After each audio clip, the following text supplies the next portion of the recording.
تو ابھی میں نے بتایا تھا مرثیہ کے اجزاء ترکیبی: چہرہ، سراپا، رخصت، آمد، رجز، جنگ، شہادت اور بین، یہ سب مرثیہ کے اجزاء ترکیبی ہیں، تو انہی میں سے ایک رجز ہے، تو یہ مرثیہ کا ہو گیا۔ علامہ اقبال کا شعری مجموعہ ہے پیام مشرق، اس کا تعلق فارسی زبان سے ہے۔ گوئٹی کا جو دیوان مغرب تھا اسی کے جواب میں علامہ اقبال نے پیام مشرق کے نام سے کتاب لکھی تھی۔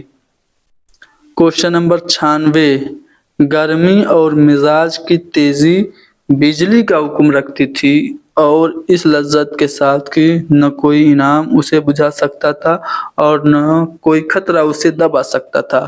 تو محمد حسین آزاد نے یہ جو بات ہے کس شاعر کے متعلق کہی تھی؟ تو مرزا سودا کی ہجو نگاری سے متعلق یہ بات کہی تھی محمد حسین آزاد نے اپنی کتاب آب حیات میں۔ فورٹ ولیم کالج کا کس سن میں قائم ہوا تھا؟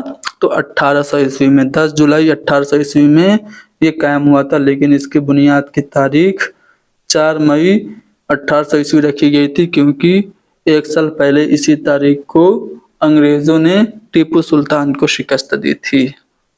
علم نجوم میں کس کو مہارت حاصل تھی؟ تو مومن خاں مومن، یہ علم نجوم میں مہارت رکھتے تھے، ٹھیک ہے۔ کوٹھے سے گرنے کی وجہ سے ان کی موت ہوئی تھی، یہ آپ یاد رکھیے گا۔ آگے بڑھتے ہیں۔ فورٹ ولیم کالج کے آئینی ضوابط کا مسودہ کب پاس ہوا تھا؟